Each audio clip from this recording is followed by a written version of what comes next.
कहानी का पूरा आनंद लेने के लिए कहानी के पहले भाग को ज़रूर देखें। उसका लिंक मैं आपको डिस्क्रिप्शन बॉक्स में दे दूँगी और साथ में कमेंट बॉक्स में पिन भी कर दूँगी, तो आप वहां से भी जाकर देख सकते हैं। सारी रात सांची को नींद नहीं आई। उसे समझ नहीं आ रहा था कि वो मौसी और बच्चे को क्या कहेगी। पूरब उसके साथ कैसा बर्ताव करेगा। उसे क्लब की भी याद आई। आज तो उसने बहाना मारकर छुट्टी ले ली थी, लेकिन वो नई शादी के चलते घर से कैसे निकल सकेगी। उसने सोच लिया कि वो क्लब की जॉब छोड़ देगी। उसने सचिन की आवाज़ में पूरब को फ़ोन किया। सचिन बोला, सर मेरे गांव से फ़ोन आया था, माँ बहुत बीमार है, मैं गांव आ गया हूँ, मुझे पता नहीं यहाँ कितना समय लगेगा, आप किसी और को मैनेजर रख लीजिए। पूरब बोला, कोई बात नहीं, तुम अपनी माँ के पास रहो, जब वो ठीक हो जाए तो वापस आकर काम संभाल लेना, तब तक मैं किसी को ये काम सौंप देता हूँ। कहकर पूरब ने फ़ोन बंद कर दिया। सांची सोचने लगी कि अब वो करेगी क्या। फिर उसने सोचा, कोई नहीं, अभी वक्त है, धीरे धीरे कुछ कर लूँगी। फिर उसे नींद आने लगी और वो सो गई। सुबह वो मौसी के उठाने पर उठी। उसने नहा धोकर पूरब की पिछले दिन दिलाई ड्रेस पहन ली। वो नहीं चाहती थी कि पूरब उसे कुछ ऐसा कहे जिससे उसका मूड खराब हो। उसने नाश्ता करते हुए बताया, मौसी अब मुझे नया काम मिल गया है, मुझे वहीं रहना होगा, मैं बीच बीच में आपसे मिलने आ जाया करूँगी। मौसी को बात कोई ज़्यादा हैरानी वाली नहीं लगी। उसने ओके कहकर उसके लिए आसान कर दी। वो बाइक उठाने लगी तो उसने बाइक पर ना जाकर ऑटो पर जाना ठीक समझा। वो चलने ही लगी थी कि पूरब का फ़ोन आया। कहाँ हो? सांची बोली, मैं आश्रम से बाहर ही निकली हूँ, कुछ देर में आती हूँ, ऑटो में आ जाऊँगी ना। पूरब बोला, वहीं रुको, हम आते हैं, कहकर उसने फ़ोन बंद कर दिया। कुछ ही देर में उसके सामने पूरब की कार आकर रुकी। सिड ने उतरकर पिछला दरवाज़ा खोला। सांची थैंक यू कहकर उसमें बैठ गई। सांची को लगा था कि पूरब आगे बैठा होगा, पर उसे अपने बगल में देखकर उसकी सारी हंसी गायब हो गई। पूरब ने ये सब देख लिया था। पूरब बोला, क्या मैं इतना डरावना हूँ जो मुझे देखकर ऐसा एक्सप्रेशन दिया? सांची बोली, नहीं सर, सॉरी सर, मुझे लगा था आप आगे बैठे होंगे, उसने जल्दी जल्दी कहा। पूरब बोला, हम लोग शादी करने जा रहे हैं, वो भी लव मैरिज। माना कि इसमें लव नहीं है तो कम से कम सो तो कर ही सकते हैं। सांची ने सिर हिलाया। पूरब बोला, सीड पहले लिंक स्क्वायर चलो। सीड उसी तरफ चल दिया। सांची ने भी कुछ नहीं कहा। वो लोग मॉल पहुँचे तो पूरब उन्हें कल वाली शॉप में ले गया। सांची को लगा कि ये अपने लिए कुछ लेगा, पर उसने सेल्स गर्ल को सांची के लिए कपड़े दिखाने को कहा। सांची बोली, सर और कपड़े क्या करने हैं? उसने धीरे से कहा। पूरब बोला, तुम पूरब मित्तल की वाइफ बनने वाली हो, इतना तो बनता है। फिर उसने लड़की से कहा, वेडिंग कपल ड्रेस भी दिखाना। सांची हैरान होकर उसे देखने लगी। पूरब बोला, इस तरह क्यों देख रही हो? एक बार बताया ना कि हम अपनी खुशी से शादी कर रहे हैं तो खुशी दिखनी भी चाहिए। सांची बोली, लेकिन अगर किसी ने हमारी फ़ोटो खींच ली तो सबको पता नहीं चल जाएगा? अगर हम ऐसे ही जाएंगे तो किसी को पता नहीं चलेगा। पूरब को लगा कि ये ठीक कह रही है। सेल्स गर्ल वेडिंग ड्रेसेस ले आई थी। उसने खुद ट्राई की और सांची को भी कराई। फिर एक चूज़ करके पैक करने को कह दिया। उसके बाद उसने ज्वेलरी शॉप से रिंग ली। उससे ना तो ड्रेस के वक्त और ना ही रिंग्स के वक्त सांची से उसकी चॉइस पूछी। बस उसे जो अच्छी लगी उसने ले ली। वो लोग वहाँ से सीधे कोर्ट गए। वहाँ अमित, सूरज और निखिल पहले ही मौजूद थे। सब ने इनका वेलकम किया। फिर पूरब ने पेपर साइन किए और फिर सांची साइन करते हुए सोच रही थी कि वो सांची से सांची मित्तल हो जाएगी। साइन करते हुए उसकी आंख भर आई। आज अगर उसके माँ बाप होते तो इस तरह शादी ना कर रही होती। एक आंसू झलक कर रजिस्ट्रार पर गिरा। पूरब ने उसकी तरफ देखा और आंसू देखकर धीरे से बोला, ये क्या है? सब तुम्हारी मर्जी से ही हो रहा है, फिर ये आंसू क्यों? कहते हुए उसने सांची को रिंग पहनाई। सांची ने रिंग पहनते हुए सिर मारते हुए कहा, कुछ नहीं, बस मन में ख्याल हो गया कि अगर मेरे मम्मी पापा भी होते तो मेरी शादी कितने धूमधाम से करते। पूरब का दिल भी भर आया। उसे भी अपने मम्मी की याद आ गई। उसने कभी किसी को चुप नहीं कराया था। उसने सूरज की तरफ देखा। तब सूरज आगे आया और बोला, तुम ऐसा क्यों सोचती हो कि तुम्हारा कोई नहीं है? आज से मैं तुम्हारा भाई हूँ। अगर ये कमीना कुछ कहे तो तुम मेरे पास आ सकती हो। कहकर उसने सांची के सिर पर हाथ रखा। सांची ने उन्हें इज्जत भरी नज़रों से देखा। तभी अमित बोला, भाई हम तो देवर ही रहेंगे, वो भी छोटे। उसने हंसते हुए विटनेस की जगह साइन करते हुए कहा। फिर वो बाहर आ गए। निखिल बोला, हाँ भाभी जी, अब हम छोटे देवरों को नेक दो। उसने अपना और अमित का हाथ खींचकर सांची के आगे फैला दिया। सांची हैरान सी उनकी तरफ देखने लगी। सांची बोली, पर मेरे पास कुछ नहीं है, उसने पर्स को हिलाते हुए कहा। अमित बोला, ऐसे क्यों कह रही हो? मुंबई का मशहूर बिजनेसमैन तुम्हारा पति है और मशहूर डॉन तुम्हारा भाई है। तुम्हारे पास कुछ नहीं होगा तो किसके पास होगा? सूरज ने 2 चेक काट कर सांची को पकड़ाए। इन्हें दे दो, वो मुस्कुराते हुए बोला। पूरब बोला, शहर बसा नहीं, भिखारी पहले ही आ गए। ये लो सांची, ये मेरी तरफ से दे दो। अमित और निखिल ने चेक देखे और उन दोनों ने झुककर सलाम करते हुए अमित बोला, भगवान तुम दोनों की जोड़ी सदा बनाए रखे। निखिल बोला, दूधो नहाओ, पूतो फलो। उसने दोनों को आशीर्वाद देते हुए कहा। सांची को शर्म आ गई। पूरब बोला, मांग तो बड़ी जल्दी लिया, हमारा गिफ्ट कहाँ है? वो दोनों सीट को लेकर अपनी कार की तरफ गए और बड़े बड़े 2 पैकेट पूरब की कार में रखवा दिए। पूरब ने सूरज की तरफ देखा। वो सफ़ेद कोट पैंट में आराम से कार के साथ पीठ लगाए खड़ा सिगार पी रहा था। पूरब ने हाथ आगे करके इशारा किया तो वो बोला, वक्त आने पर दूंगा, फिलहाल अपनी बहन को दे रहा हूँ, इसका ध्यान रखना। पूरब बोला, चलो अब सब अपने काम पर चलो। अमित ने निखिल के कान में कहा, इसे जाने की बड़ी जल्दी है। निखिल बोला, 30 का हो गया है, अब भी जल्दी नहीं करेगा क्या? फिर दोनों हंस पड़े। उन तीनों ने इनकी तरफ देखा तो ये उन्हें अंगूठा दिखाते हुए स्माइल पास करने लगे। फिर सब अमित को छोड़कर अपने अपने रास्ते चले गए। सिड ने उन दोनों के बैठते ही पूछा, सर कहाँ जाना है? पूरब बोला, किंग होटल चलो। King hotel? इनका अपना होटल था। सांची का दिल जोरों से धड़कने लगा। ये होटल क्यों जा रहा है? बड़ा कमीना है। ये लोग सुहाग रात मनाते हैं, कहीं ये सुहाग दिन तो नहीं मनाने जा रहा? हाय राम, मैं क्या करूं? नहीं, ये ऐसा नहीं कर सकता। मेरी मर्जी के बिना तो बिल्कुल नहीं। मैं इसकी रिपोर्ट कर दूंगी। सांची, तेरा दिमाग खराब है। अब ये तेरा पति है, ये तेरे साथ कुछ भी कर सकता है। हे भगवान, मैं क्या करूं? सोचते हुए वो खिड़की की तरफ सिमट गई। पूरब ने उसकी तरफ देखा और बोला, मैंने कल दादाजी को बता दिया था, वो तुमसे मिलना चाहते हैं। अब ऐसे तो तुम्हें उनके पास ले जा नहीं सकता, इसलिए होटल जाकर चेंज करके फिर घर चलते हैं। यूं ही फालतू की बातें मत सोचो। सांची उसकी तरफ आंखें फाड़ फाड़ के देखते हुए बोली। अब जाकर उसकी जान में जान आई। अच्छा, तो ये इसलिए होटल जा रहा है? मैं सच में पागल हूँ, लेकिन इसे क्या पता कि मैं क्या सोच रही हूँ। इसने ऐसा क्यों कहा कि फालतू की बात मत सोचो? कहीं ये दिमाग पढ़ना तो नहीं जानता? सोचकर वो और सिकुड़ गई। वो लोग होटल पहुँचे। इनके लिए 2 कमरे पहले ही बुक थे। पूरब एक कमरे में गया, सांची उसके बगल वाले कमरे में चली गई। ड्रेस बेड पर पड़ी थी। उसने देखा ये साड़ी थी। उसने बेढंग से साड़ी पहनी, क्योंकि उसने बचपन से कभी लड़कियों के कपड़े, सलवार कमीज भी नहीं पहने थे। साड़ी पहनना तो दूर, सुबह उसने फ्रॉक तो फिर भी पहन ली। उस ब्लाउज को बांधना उसके बस का नहीं था। उसने खुद को शीशे में देखा, वो बहुत ही बेकार लग रही थी। उसने बहुत कोशिश की, फिर वो थक कर बेड पर लेट गई। पूरब तैयार होकर 2 घंटे से सांची का वेट कर रहा था। उसे गुस्सा आने लगा था। घंटा हुआ तो सिड कहता है, सर कोई बात नहीं, लड़कियों को तैयार होने में टाइम लगता है। सो पूरब बैठ गया। अब तो 2 घंटे हो गए थे, उसका सब्र खत्म हो चुका था। पूरब बोला, सिड जाओ जाकर देखो। सिड बोला, सर अब वो पब की पत्नी है, आपको खुद जाकर देखना चाहिए। पूरब बोला, तुम ज़्यादा नहीं बोलने लगे? उसने डांटा तो सिड जाने के लिए मुड़ा तो पूरब को लगा कि ये ठीक ही कह रहा है। अब वो मेरी वाइफ है, मैं किसी और को उसके रूम में कैसे भेज सकता हूँ? पूरब बोला, तुम रुको, मैं देखता हूँ। कहकर उसने बाहर आकर सांची का दरवाज़ा खटखटाया। सांची ने पूछा, कौन है?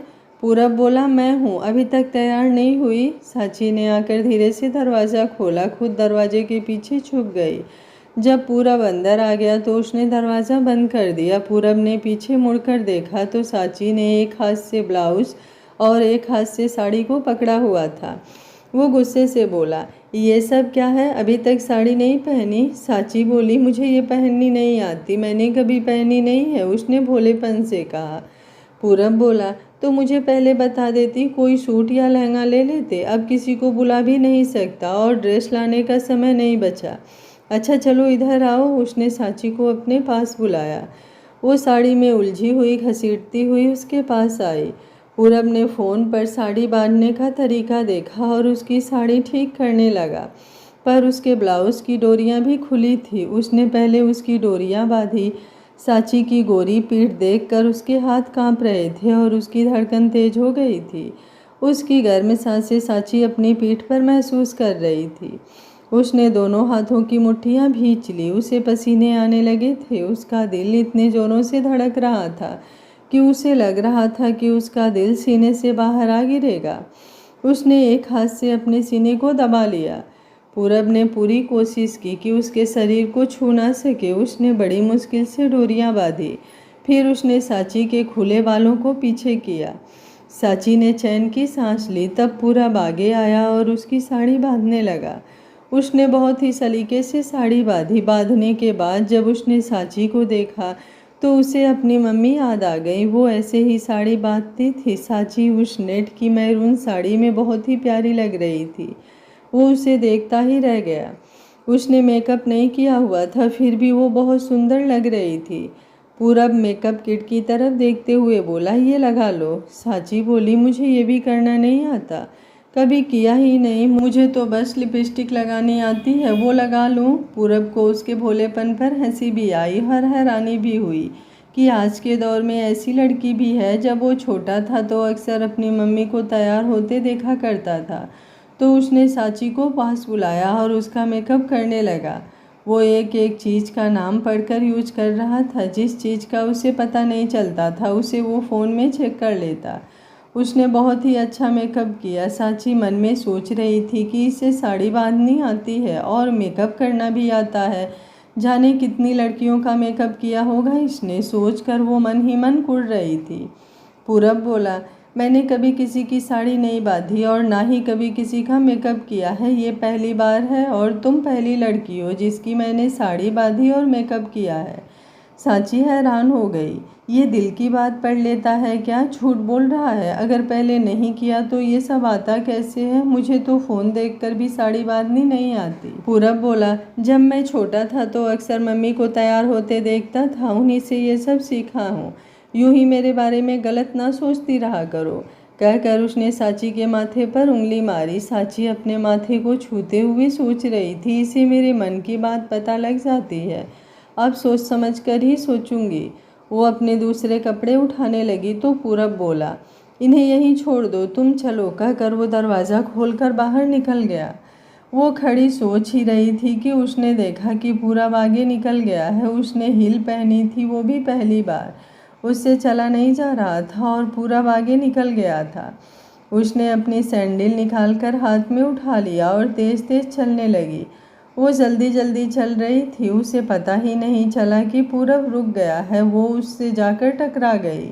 पूरब ने उसे पकड़ लिया, नहीं तो वो गिर जाती। पूरब बोला, तुम देखकर नहीं चल सकती, और ये क्या है, तुम्हें पता नहीं है इन्हें हाथों में नहीं पैरों में पहना जाता है। उसने उसके हाथों से सैंडल पकड़े देखकर कहा। सांची बोली, मैंने कभी हील नहीं पहनी, ये पहनकर मुझसे चला नहीं जाता। उसने सिर झुकाकर कहा। पूरब बोला, तुम लड़की हो भी, तुम्हें लड़कियों वाला कोई काम आता ही नहीं है। उसने चिढ़कर कहा। फिर उसके झुके सिर को देखकर बोला, ठीक है, अब इन्हें पहनो और मेरी बाँह पकड़ कर चलो। और सुनो, घर जाकर ऐसा दिखाना कि हम दोनों को आपस में प्यार है। कॉन्ट्रैक्ट के बारे में उन्हें बिल्कुल भी पता नहीं लगना चाहिए। घर में दादाजी और पापा हैं, दोनों ही बहुत इंटेलिजेंट हैं। ज़रा सी भूल से उन्हें पता चल जाएगा, इसलिए बहुत ध्यान रखना होगा। ये बातें करते करते बाहर आ गए और सांची को पता भी नहीं चला। सीड इतनी देर से कार में ही वेट कर रहा था। वो सोच रहा था कि दोनों तैयार हो गए होंगे, फिर उन्होंने इतना टाइम कहाँ लगा दिया। उसे लगा दोनों की शादी हुई है, हो सकता है कुछ कर रहे हो। वो सोचने लगा कि पूरब और सांची एक दूसरे की बाहों में एक दूसरे को किस कर रहे हैं।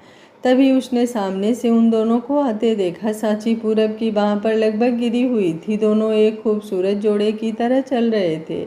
सिड ने मन में सोचा, पूरब सर का शुरू से ही सांची में इंटरेस्ट था, नहीं तो कोई 5 करोड़ यूं ही थोड़े ही छोड़ देता है। अगर मैं कहता तो क्या सर मेरे लिए कभी 1 करोड़ भी देते? कभी नहीं। और किरण खेर की तरह बोलते, मेरी तरफ से तुम्हारे लिए बहुत बड़ी ना है। वो लोग कार के पास आ गए थे। सिड ने नीचे उतरकर उनके लिए दरवाज़ा खोला और बोला, सर आप दोनों की जोड़ी बहुत अच्छी लग रही है। सांची ने झट से थैंक यू कहा। पूरब ने हाथ मिलाकर कहा, घर चलो। पूरब का घर। इस सब के बारे में पूरब के दादाजी को पहले ही पता था। उन्होंने पूरब के पापा को बताया। तेज, पूरब ने उसी सेक्रेटरी से शादी कर ली। मैं ना कहता था उसका इस लड़की से चक्कर है, बस हमसे डरता था इसलिए बताता नहीं था। मैं भी दादा हूँ इसका, कह दिया कि हफ्ते में किसी लड़की से शादी कर ले, नहीं तो मैं नीतू से तेरी शादी करा दूंगा। देख ले, कर ली ना शादी? वो अकड़ के बोले। तेज बोले, पापा आपको इस लड़की के बारे में कैसे पता चला? मैं तो समझ रहा था कि ये नीतू को ही पसंद करता है। दादाजी बोले, यही तो फ़र्क है, मैं तेरा बाप हूँ, तेरी सोच से बहुत आगे की सोचता हूँ। जब मुझे पता चला कि इसने एक लड़की के लिए वो आश्रम वाली जगह छोड़ दी है तो मुझे बहुत हैरानी हुई। मैंने पूरब के पीछे बंदे लगा दिए, वो मुझे इसके एक एक पल की खबर देते थे। मुझे कैसे ना पता चलता? तुम्हें तो उसकी फिक्र है ही नहीं। अब वो आ रहा है ऐसा दिखाना कि तुम्हें कुछ पता ही नहीं है, बस मेरी हाँ में हाँ मिलाते रहना। तभी उनका नौकर भागता आया। बड़े मालिक, छोटे साहब आए हैं। दादाजी बोले, कोई बात नहीं, उसे आने दो।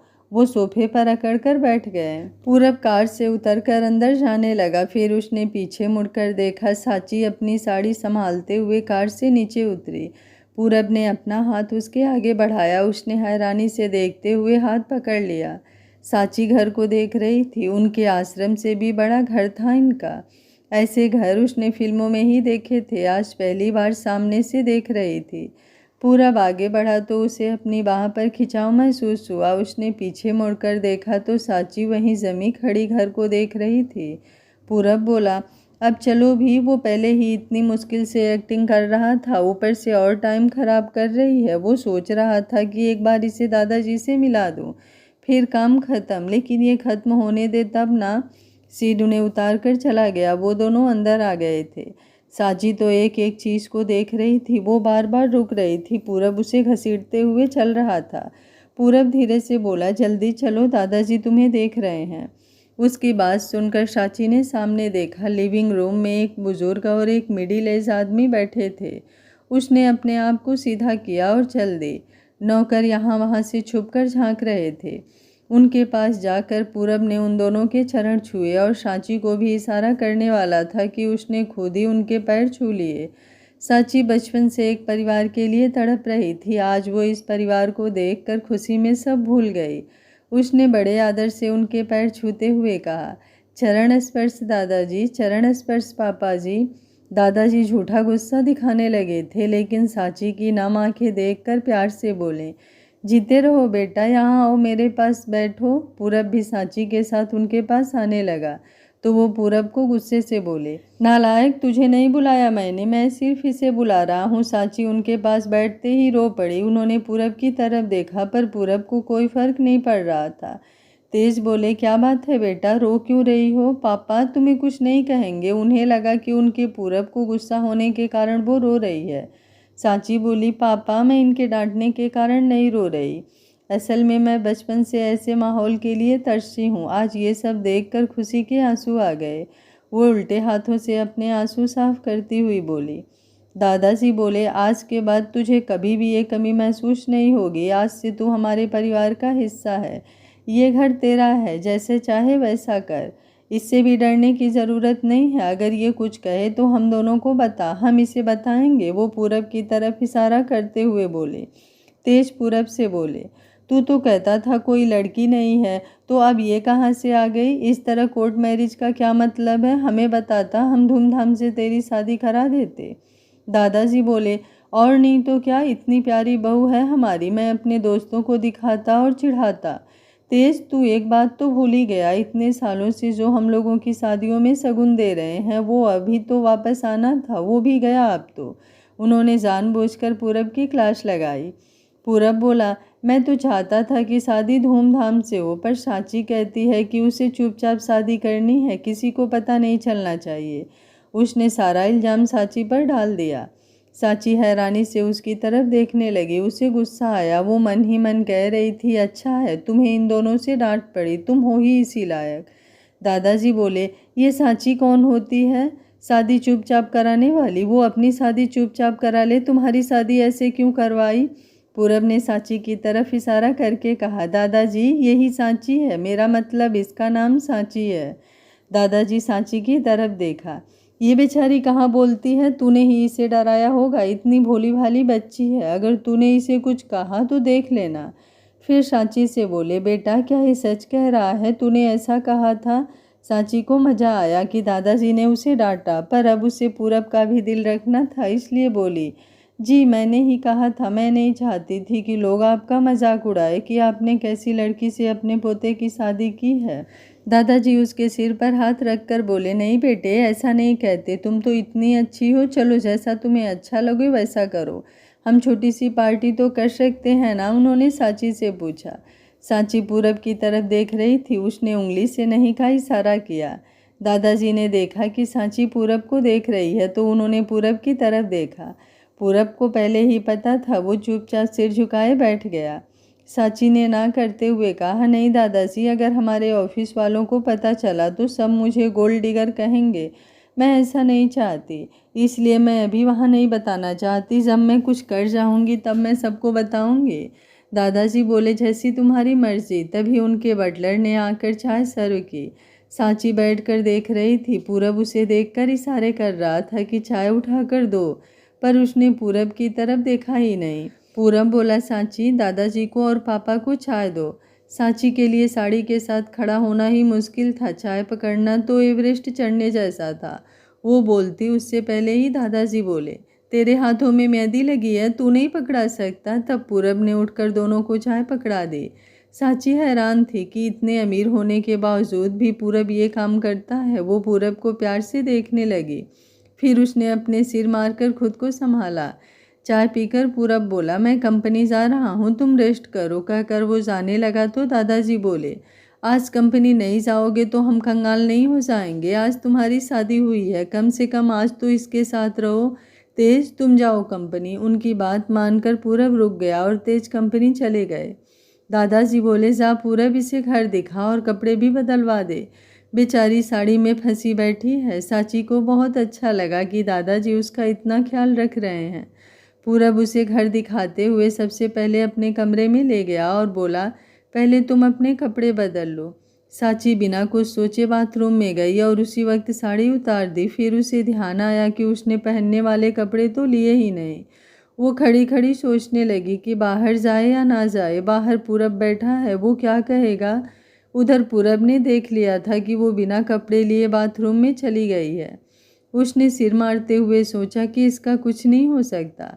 वो उठा और उसने नौकर को आवाज़ दी, अंकल। उनका बटलर कुमार भाग कर आया। हाँ बेटा, क्या बात है? पूरब उसके पास आया और पूछा, कार से निकाले हुए कपड़े कहाँ हैं? कुमार बोला, वो मैंने ड्रेसिंग रूम में रखवा दिए हैं। बड़े साहब ने कहा है कि बहू रानी के लिए ड्रेसिंग रूम तैयार करवाना है, फिर सारे कपड़े वहीं रख देंगे। पूरब बोला, ठीक है अंकल, अब आप जाइए। कहकर पूरब ने उसे जाने का वेट किया। फिर साची के कपड़ों में से एक ड्रेस निकाली और दरवाजे पर नॉक किया। अंदर साची अभी तक यही सोच रही थी कि वो बाहर जाए या ना जाए। उसने दरवाजे खोले बिना ही पूछा, कौन है? पूरब को गुस्सा आया, भला यहाँ किसी और की हिम्मत है इसका दरवाज़ा खटखटाने की? वो गुस्से से बोला, अपने कपड़े पकड़ो। साची ने थोड़ा सा दरवाज़ा खोला और कपड़े पकड़ लिए। अब वो ब्लाउज खोलने लगी तो उससे डोरी नहीं खुल रही थी। पूरब ने बहुत कसकर बांध दी थी। अब साची के लिए एक और मुसीबत खड़ी हो गई। उसने बहुत आगे पीछे होकर खोलने की कोशिश की, पर सब कोशिशें बेकार हो रही थी। तब हार कर उसने धीरे से दरवाज़ा खोला और पूरब को आवाज़ दी, सर सर। पूरब बोला, मुझे क्यों बुला रही हो? तैयार हो गई हो तो चलो। साची बोली, नहीं अभी तैयार नहीं हुई हूँ, मुझसे ब्लाउज नहीं खुल रहा, वो बेचारी सी आवाज़ में बोली। पूरब उठकर उसके पास आया और बोला, दरवाज़ा खोलो, मैं देखता हूँ। साची ने टॉवेल से आगे का हिस्सा ढका, फिर दरवाज़ा खोल दिया। वो पूरब की तरफ पीठ करके खड़ी हो गई। पूरब ने उसके ब्लाउज की डोरी खोलने की कोशिश की पर वो खुली नहीं रही थी। जब इसने बांधी थी तो एकदम कस दी थी ताकि खुले ना, पर अब ये उससे भी नहीं खुल रही थी। पूरब ने मुंह से खोलने की सोची। उसने मुंह डोरी पर रखा तो उसकी गर्म सांसों को अपनी पीठ पर महसूस करके सांची कांप गई और पूरब के होठ उसकी पीठ को छू गए। सांची बोली, सर आप ये क्या कर रहे हैं? उसने घबराते हुए पूछा। पूरब ने खुद को संभाला और गुस्से से बोला, क्या कर रहा हूँ? डोरियां टाइट बंधी है इसलिए मुझसे खोलने लगा था, तुम ही हिल गई और होठ गलती से पीठ से टकरा गए। इसमें मेरी कोई गलती नहीं है, सब तुम्हारी गलती है। और तुम मुझे कह रही हो कि मैं क्या कर रहा हूँ? उसने इस ढंग से बात की कि उसे लगा कि हाँ, गलती उसी की है।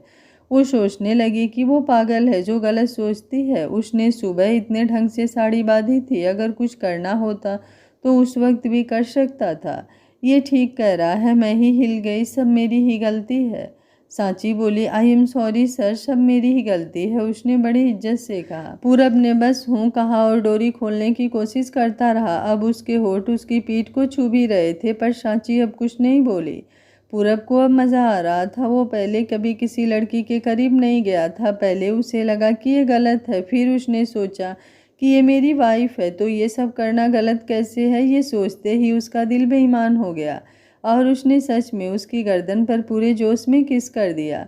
फिर उसे एहसास हुआ तो बोला, इसे किस कहते हैं समझी? मैंने तुम्हें फ़र्क बताने के लिए एक किस किया है, तुम्हें कुछ भी पता नहीं है। मुझे शौक नहीं है तुम्हें किस करने का। लो, डोरी खुल गई है, अपने कपड़े बदल लो। उसने फिर से ऐसा दिखाया कि उसने ये सब उसी के लिए किया है। सांची का सारा शरीर कांप रहा था। उसने ऐसा कभी महसूस नहीं किया था। वो हैरान परेशान थी कि ये सब क्या हो गया। तू सच में पागल है सांची, तुझे असली किस का पता ही नहीं था। इसने मुझे समझाने के लिए किस किया और मैं भी क्या सोचने लगी। सोचते हुए उसने दरवाज़ा बंद कर दिया। पूरब बोला, ये क्या तरीका है? कम से कम थैंक यू तो कहो, वो बोला और आकर अपना दिल थाम कर बैठ गया। बेशक वो ऊपर से सख्त बन रहा था पर अंदर से उसका सारा शरीर कांप रहा था। उसने दिल को सहलाते हुए, हाथ फेरते हुए आमिर खान की तरह ऑल इज़ वेल कहने लगा। वो कपड़े बदल कर बाहर आई तो उसकी बात सुनकर बोली, थैंक यू सर, आपने मेरी इतनी हेल्प की। उधर दादाजी कुमार से उन दोनों के बारे में पूछा। क्या कर रहा था पूरब? कुमार बोला, बड़े साहब वो मैडम के कपड़ों के बारे में पूछ रहे थे, मैंने बता दिया कि उनके लिए ड्रेसिंग रूम तैयार करा रहे हैं। दादाजी ने घड़ी देखी। अच्छा ठीक है, जाकर अच्छे से लंच की तैयारी करो, बहू का पहला दिन है। कुमार हाजी कहकर किचन की तरफ चला गया। दादा ने सूरज के दादा दिवाकर को फ़ोन किया। हेलो दिवाकर, क्या हाल है? कर ली दिवाली की तैयारियां? दिवाकर जी बोले, अब दिवाली की तैयारियां बच्चे करते हैं, हम तो बस पूजा में जाकर बैठ जाते हैं। तू बता कैसे हैं? दादाजी बोले, मैं तो बहुत बढ़िया हूँ, तुझे बधाई हो, मेरे पूरब की शादी हो गई है, बहुत ही प्यारी दुल्हन लेकर आया है। अब शर्त के मुताबिक तैयार रहना, बड़ा सा शगुन भी लेकर आना। वो हंसते हुए बोले। दिवाकर दादाजी बोले, क्या ये कब किया? उसने लड़की कब ढूंढी? लगता है उसने तुझसे ही की होगी। हमारा सूरज तो मेरी बात मानता ही नहीं, आने दो उसे, आज बताऊंगा। चल छोड़ इन बातों को, तुझे और सारे परिवार को बहुत बहुत बधाइयाँ। शर्त के मुताबिक पार्टी मेरी तरफ से, जितनी ग्रैंड कहेगा उतनी ग्रैंड। वो खुश होकर बोले। दादाजी बोले, हाँ मैं तो खुद यही चाहता था कि ग्रैंड पार्टी हो, पर आजकल के बच्चे भी अजीब हैं। वो एक अनाथ लड़की है इसलिए चाहती नहीं कि सबको पता चले कि उसकी शादी इतने बड़े घर में हुई है। उसे लगता है कि लोग कहेंगे कि उसने अमीर लड़का देखकर फंसा लिया। दिवाकर दादाजी बोले, वाह, तुम्हारी बातों से लगता है लड़की बहुत अच्छी है। अनाथ है तो उसे परिवार की कद्र भी होगी। उसे ढेर सारा प्यार देना। तुम्हारी बात सुनकर मेरा भी दिल उससे मिलने को कर रहा है। दादाजी बोले, तो इसमें क्या बड़ी बात है, जब दिल करे आ जाना। वो खुश होकर बोले। ऊपर पूरब सांची को अपना घर दिखा रहा था। उसने पहले सेकंड फ्लोर दिखाया। यहाँ की लिफ्ट लिविंग रूम में खुलती थी। उसके राइट तरफ इनका कमरा था। इनके बेडरूम के साथ एक बड़ा सा ड्रेसिंग रूम था जिसमें पूरब के कपड़े, शूज और घड़ियाँ आदि सामान रखा था। उसके आगे खाली कमरा था, उसमें सांची के लिए ड्रेसिंग रूम बनवाना था। लिविंग रूम के साथ स्टडी रूम था। उसके आगे पूरब का जिम था और सबसे आगे बड़ा सा स्विमिंग पूल था। पूरब ने रिमोट से स्विमिंग रूम की खिड़कियों पर लगे पर्दे हटाए तो सांची देखती ही रह गई। यहाँ से दूर तक का सारा शहर दिख रहा था। सांची एक छोटे से बच्चे की तरह रिमोट से पर्दे खोल और बंद कर रही थी और साथ में वीडियो बना रही थी। वीडियो बनाकर वो बच्चों की तरह खुशी से उछल रही थी। पूरब उसे ऐसे खुश होते देख खुश भी हो रहा था। तभी उसे याद आया कि वो तो पूरब मित्तल है। वो उससे रिमोट लेकर बोला, सारा दिन यहीं लगाना है, जल्दी चलो, अभी तो 2 फ्लोर और है। कहकर वो बाहर निकल आया। सांची को अपनी गलती का एहसास हुआ। वो भी पीछे पीछे चल दी। फिर वो लिफ्ट से नीचे आए। यह भी लिविंग रूम था, उसके साथ बेडरूम था। उसी फ्लोर पर गेस्टों के लिए 5 बेडरूम थे। टॉयलेट सबके साथ ही बने हुए थे। सब कमरे एक जैसे थे। पूरब ने बताया, पहले ये फ्लोर मम्मी पापा का था, लेकिन जब से दादाजी को अटैक हुआ है, पापा दादाजी के पास ही सोते हैं। अगर पापा नहीं होते तो मैं उनके पास सो जाता हूँ। सांची को उनका आपस का ये अपनापन अच्छा लगा। वो उसके पीछे पीछे निचली फ्लोर पर आ गए। यहाँ लिफ्ट के साथ दादाजी का कमरा था। सामने 2 बड़े रूम थे, उसके साथ किचन थी और किचन के साथ डाइनिंग रूम और सबसे आगे लिविंग रूम। घर का डिज़ाइन ऐसा था कि लिविंग रूम में बैठा बंदा अंदाज़ा भी नहीं लगा सकता था कि अंदर कितने कमरे हैं और अंदर लिफ्ट भी होगी। सांची सब देखकर हैरान हो रही थी। इतना बड़ा घर है इनका। बाहर घमंड में रहना तो लाजमी है, पर घर में ये बिल्कुल ही आम लोगों की तरह रहते हैं। कोई घमंड नहीं दिखता। वो लोग दादाजी के पास आ गए। दादाजी बोले, दिखा लाए बेटा, चलो अब खाना खा लो। तीनों डाइनिंग रूम की तरफ चल दिए। पूरब के पकड़ने से पहले ही सांची ने दादाजी का हाथ पकड़ लिया और उन्हें पकड़कर डाइनिंग रूम में ले आई। पूरब को अच्छा लगा। वो अब आराम से आकर बैठ गया। सांची दादाजी को खाना डालकर देने लगी। उन्होंने मना किया पर वो नहीं मानी। फिर दादाजी के खाने के बाद ही वो खाने बैठी। दादाजी खुश हुए। उन्हें सांची बहुत अच्छी लगी। वो लोग खाना खाने के बाद बहुत देर बातें करते रहे। फिर दादाजी बोले, जाओ बेटा, अब आराम करो, मेरा भी आराम करने का वक्त हो गया है।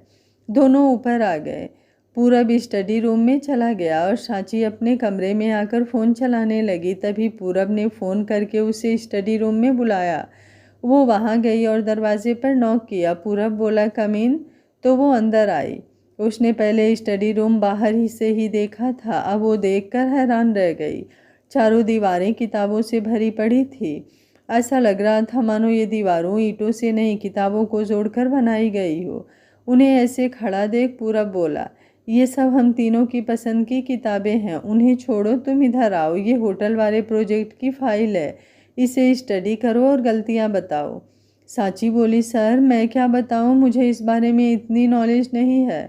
पूरब बोला, हर काम पहली बार मुश्किल ही लगता है, तुम करो, मैं हेल्प करता हूँ। वो फाइल खोलकर उसे समझाने लगा। देखो, ये जो नंबर्स हैं ये होटल के वर्कर्स की लिस्ट है और ये उनकी पेमेंट की लिस्ट है। बस तुम इसे ध्यान से देखो कि इनकी गिनती के मुताबिक सैलरी जा रही है। फिर बाकी के खर्चे चेक करो, देखो वो ठीक लिखे हुए हैं या नहीं। सांची समझ गई। फिर दोनों बैठकर अपना अपना काम करते रहे। सांची जहाँ अड़ जाती उससे पूछ लेती। कुमार उसके लिए स्नैक्स लेकर आया, फिर फ्रूट चाट लेकर आया और फिर चाय लेकर आया, पर वो दोनों अपने काम में लगे रहे। उन्हें पता ही नहीं चला कब रात हो गई। जब कुमार ने आकर डिनर के लिए बुलाया तब उन्हें एहसास हुआ कि वो कितनी देर से बैठे हैं। पूरब तो अपनी मसाज चेयर पर बैठा था, लेकिन सांची कुर्सी पर बैठी थी। उसकी टांगें सुन्न हो चुकी थी। वो जैसे ही खड़ी हुई वो लड़खड़ाकर गिरने लगी तो पूरब ने उसे पकड़ लिया और बोला, ध्यान कहाँ है तुम्हारा? वो अपने अकड़ू स्टाइल में बोला। सांची को भी गुस्सा आ गया। वो बोली, ध्यान यही था, वो तो ज़्यादा देर बैठे रहने से पैर सुन्न हो गए थे, इसलिए लड़खड़ा गई। इस तरह गुस्सा होने की ज़रूरत नहीं है, मैं खुद ही संभल जाती और अगर ना संभल पाती तो गिर जाती। आपको मुझे बचाने की ज़रूरत नहीं है। उसने पूरब का हाथ धकेल दिया और कुर्सी का सहारा ले लिया। पूरब के साथ आज तक किसी ने ऐसे बात नहीं की थी तो उसे और ज़्यादा गुस्सा आ गया। वो बोला, ठीक है, गलती हो गई, आज बचा लिया पर आगे से नहीं बचाता। कहकर वो आगे चल दिया। सांची कुछ देर रुक कर चल दी। उसने देखा कि पूरब लिफ्ट के पास खड़ा है। वो पास आई तो वो लिफ्ट में चढ़ गया। वो भी साथ ही हो ली। पूरब बोला, अपने बीच कुछ भी हुआ हो नीचे जाकर कुछ मत बताना और ये सड़ी सी शक्ल सुधार लो। ऐसे देखकर दादाजी और पापा जी तुमसे पूछ ही लेंगे, इसलिए चेहरे पर स्माइल रखो। वो अपने चेहरे पर स्माइल लाई और बोली, अब ठीक है? जब पूरब ने देखा तो उसने जीभ निकाल दी। तभी लिफ्ट खुल गई। वो झट से निकलकर भाग ली। पूरब को उसके जीभ निकालने पर गुस्सा नहीं आया, वो मुस्कुरा दिया। सांची दोपहर की तरह दादाजी को खाना सर्व करने में लग गई। अब पापा भी थे, सो उसने पापा को भी खाना डाल कर दिया। पापा ने खुश होकर आशीर्वाद दिया और पूरब से बोले, जिंदगी में ये काम तूने सबसे अच्छा किया है, हमने इतनी अच्छी बेटी ला कर दी। फिर सांची से बोले, बेटा तुम भी खाना खा लो। सांची भी दादाजी के पास ही बैठ गई और अपने लिए खाना डालकर खाने लगी। उसे आश्रम की याद आई। जितना खाना यहाँ पर 4 लोगों के लिए बनाया जाता है, उसका आधा खाना पूरे आश्रम के बच्चों के लिए बनता है। उसने देखा कि दोपहर को भी बहुत सा खाना बच गया था, अब भी इतना खाना बच जाएगा। ये लोग इस खाने का क्या करेंगे? भगवान भी किसी को इतना ज़्यादा दे देता है और किसी को गुजारे लायक भी नहीं देता। पूरब उसे देख रहा था कि वो खाना पकड़े बैठी है और खा नहीं रही है, तो वो बोला, सांची क्या सोच रही हो, खाना खाओ। सांची बोली, कुछ नहीं, आश्रम के दिन याद आ गए। जो खाना बच जाता है उसका आप लोग क्या करते हैं? पूरब बोला, पता नहीं, हमने कभी सोचा भी नहीं, कुमार अंकल ही सब मैनेज करते हैं। सांची बोली, क्या मैं बचा हुआ खाना आश्रम ले जा सकती हूँ? वहाँ बच्चों ने इतना स्वादिष्ट खाना खाना तो दूर कभी देखा भी नहीं है। कहते हुए उसकी आंखें भर आई थी। उसकी बात सुनकर तीनों को बहुत दुख महसूस हुआ। पूरब बोला, बचा हुआ खाना क्यों? मैं कुमार अंकल को कहकर वहाँ भी ऐसा खाना बनाने वाले को रख देता हूँ, फिर वो भी रोज ऐसा ही खाना खाएंगे। उसने कहते हुए सांची का हाथ पकड़कर हल्के से दबाकर उसे हौसला दिया। पूरब को बाद में अजीब लगा। उसे लड़कियों के रोने से सबसे ज़्यादा नफरत थी, पर जाने क्यों इसके रोने पर उसका दिल कर रहा था कि इसे गले लगाकर चुप कराए। उसने अगले ही पल अपना हाथ पीछे खींच लिया। सांची को उसका ऐसा करना अच्छा लगा। खाना खाकर पूरब टहलने चला गया। सांची पापा और दादाजी के साथ बैठकर बातें करती रही। आज यहाँ उसका पहला दिन था। उसे ऐसा लग रहा था मानो सदियों से यहीं रह रही हो। पापा और दादाजी ने उसे रेस्ट करने के लिए उसके कमरे में भेज दिया। वो जा नहीं रही थी तो उन्होंने अपने सोने का बहाना किया, तो वो चली गई। कमरे की तरफ बढ़ते हुए उसे घबराहट हो रही थी। उसके हाथ पैर कांप रहे थे और धड़कन तेज हो गई थी। उसे यकीन था पूरब ऐसा कुछ नहीं करेगा, पर शादी तो शादी ही है। वो कमरे में आकर कपड़े बदलकर अपना फ़ोन देखने लग गई। उसे पता ही नहीं चला कब उसे नींद आ गई। वो ऐसे ही बैठे बैठे सो गई और सोते ही सपनों में खो गई। उसे लगा कि वो किसी मिशन पर है और उसके पीछे 2-3 गुंडे पड़े हैं। वो उनसे लड़ रही है, उन्हें उठा उठा कर पटक रही है। पूरब कमरे में आया तो उसने देखा कि सांची आराम से बेड की पीठ के साथ सिर टिकाए सो रही थी। वो उसके पास गया, उसका फ़ोन पीछे किया और उसके सिर पर पीछे हाथ डालकर उसे सीधा करने लगा। तभी सांची ने उसे गर्दन से पकड़कर घुमाकर नीचे पटक दिया और खुद उसके ऊपर बैठ गई। पूरब इसके लिए तैयार नहीं था। उसने सपने में भी नहीं सोचा था कि ऐसा होगा। अगर कोई और होता तो वो कब का उसे सबक सिखा देता। उसने सांची के हाथ पकड़कर अपनी तरफ खींच लिए। सांची उसके ऊपर ही गिर गई। वो दोनों बहुत ही करीब थे, इतने करीब कि उन दोनों की धड़कन भी एक हो गई थी। दोनों के चेहरे एक दूसरे से कुछ इंच दूर थे। दोनों आंखों में आंखें डाले एक दूसरे को देख रहे थे। सांची तो उसके हैंडसम फेस को देखती ही रह गई। पूरब को भी वो प्यारी लगने लगी थी। वो बोला, कोई मूवीज़ में सुहागरात के सीन देखे हैं और कईयों से किस्से भी सुने हैं, पर तुमने तो हद ही कर दी। ऐसे टूट पड़ी मानो कब से इसी दिन का इंतज़ार कर रही थी, और अब और इंतज़ार नहीं हुआ तो मेरे आते ही मुझ पर टूट पड़ी। क्या इतनी बेताबी है? वो बेशर्मी से उसे अपनी बाहों में कसते हुए बोला। सांची का मुंह शर्म से लाल हो गया। वो उससे छूटने की कोशिश करते हुए बोली, नहीं नहीं, मुझे लगा कि कोई आ गया है, मुझे पता नहीं था कि आप हैं। नहीं, मैंने कभी भी उन सब के बारे में नहीं सोचा, आपको गलत लगा, मुझे छोड़िए। वो कसमसाते हुए बोली। पूरब को उसका यूँ शर्माना अच्छा लगा। वो उसे और छेड़ते हुए बोला, तुमने किस सब के बारे में नहीं सोचा था, पहले मुझे बताओ, फिर छोड़ूंगा। उसने शरारती हंसी हंसते हुए कहा। सांची का तो बुरा हाल था, सारा शरीर कांप रहा था, उसका अंग अंग पूरब को छू रहा था।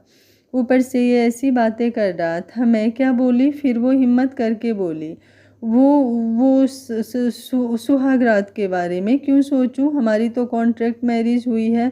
उसे जब याद आया कि उनकी शादी नकली है तो उसने हिम्मत करके कहा, ये सुनकर पूरब की पकड़ भी ढीली हो गई, पर अगले ही पल वो उसे फिर से बाहों में कसते हुए बोला, कॉन्ट्रैक्ट मैरिज है तो क्या हुआ, शादी है तो असली। हमने कोर्ट में साइन करके लीगली एक दूसरे को पति पत्नी माना है।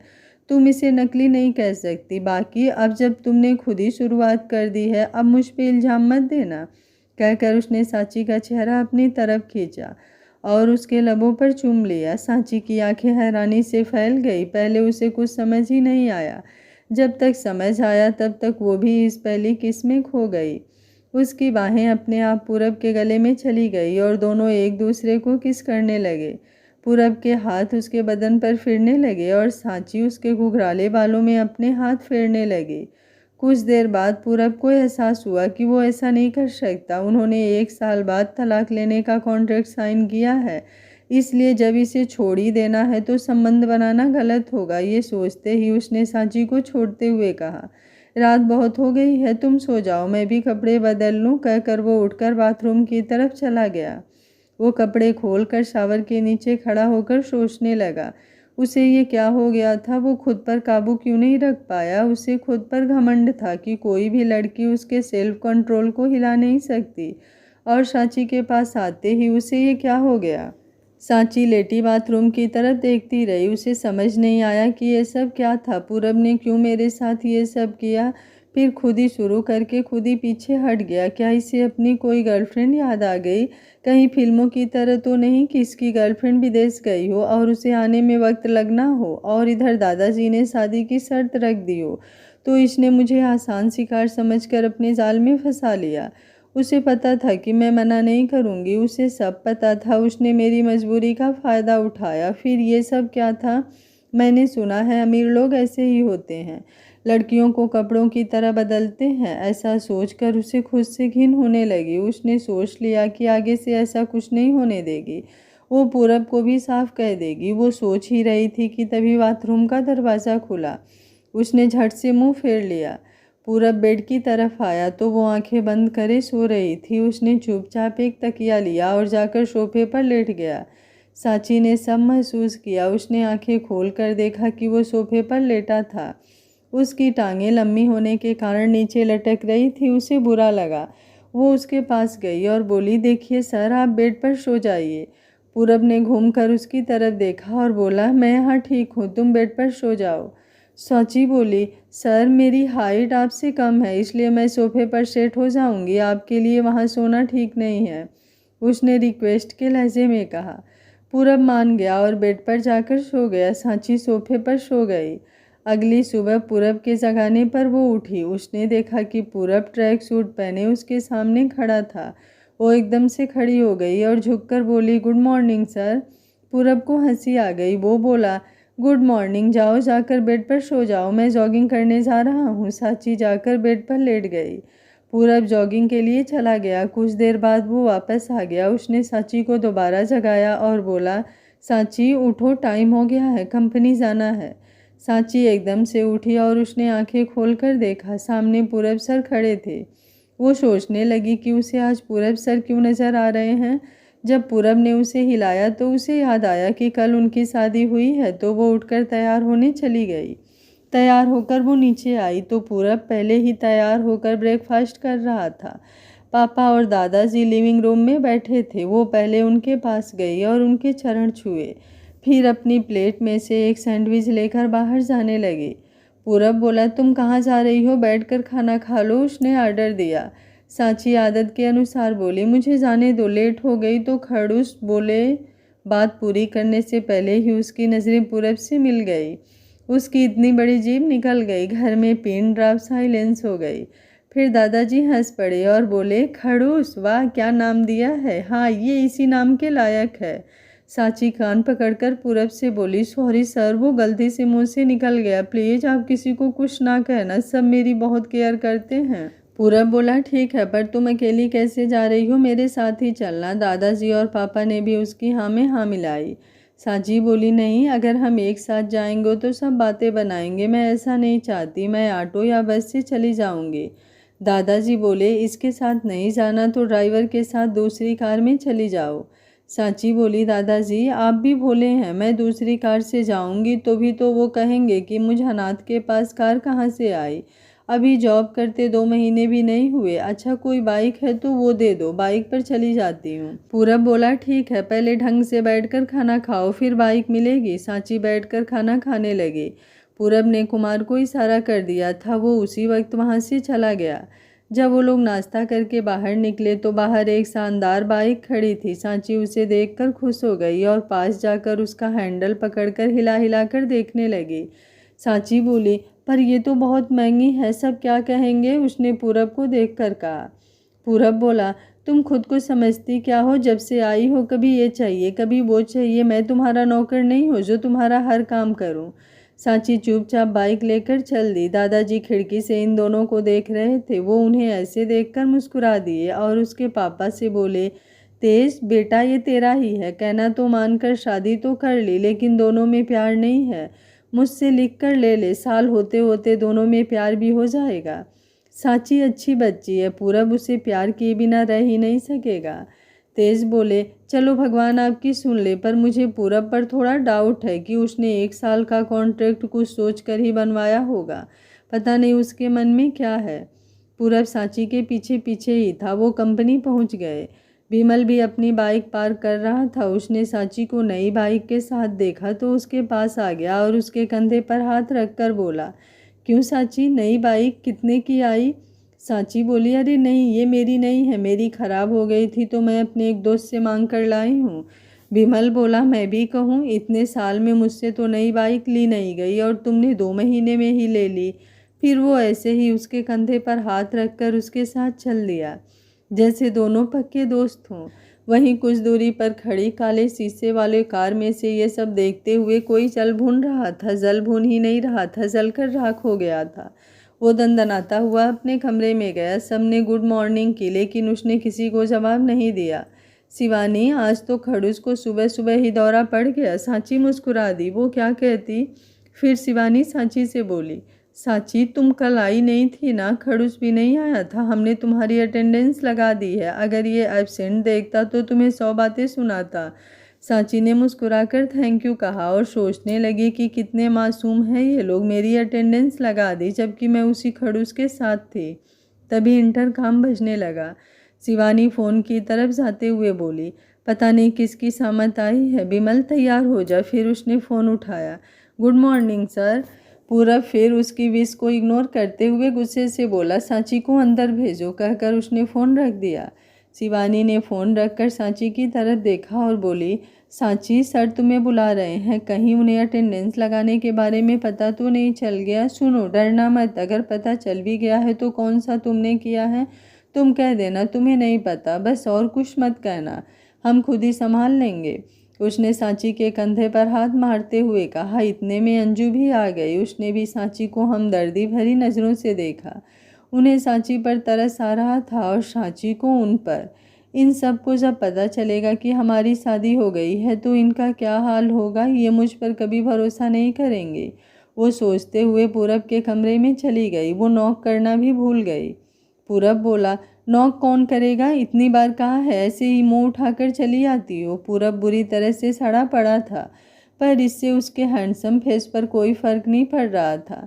सांची दरवाजे पर नॉक करके बोली, मैं आई कम इन सर। पूरब बोला, सांची सोच रही थी कि इसे क्या हुआ, जब घर से चले थे तब तो ठीक था।